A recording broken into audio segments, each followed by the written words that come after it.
Okay, today we're going to be working on my Gen 5, as you can see, the 454 big block. Now you can see that there's a mechanical fuel pump provision that isn't machined in. So this is definitely a Gen 5, but you'll notice that it has a Gen 6 timing cover.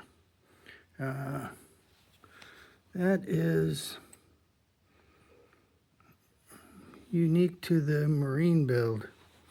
Anyway, here is the provisions we were working on. I have moved the oil pump pickup back a little bit, and then you'll see inside the oil pan that I was working on. This is 4-bolt main cast iron crank, and you'll see I had to move this back so it wouldn't interfere with the dipstick. So that was some cheap $13 pickup tube. I will be showing you how to do these bypasses and change the filter. I'm going to have a remote filter on here. And now I also wanted to address some issues on where you want to take your oil pressure from. Do you care what it comes out of the pump, or do you care what it comes out of the back of the block here? This is the end of the valve train. So I really want to know what it is at the end of this valve train right here, so I'll probably be tapping in there.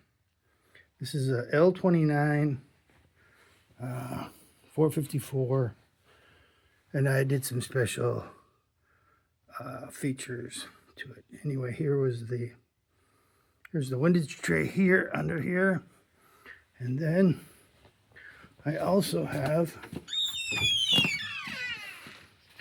oil pan here. So you can see there's a nice windage tray in there, and that other windage tray sits right above this hole. And if you want to know how deep you want to set your oil level, you want it 2 inches to be safe, 2 inches below the lobes on the balance weights on the crank. So that ends up right about here. A little bit lower than that should be fine. And then, so I filled it up with oil. Takes about 7 quarts to get up there. And then my oil dipstick, I want that to be able to suck the oil out of there because this is in the boat, deep in there.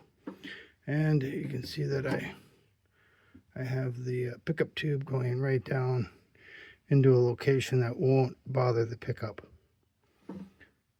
So I checked everything, validated it all, and then now we'll be installing the oil pan and then setting those bypass valves. I'll explain those later.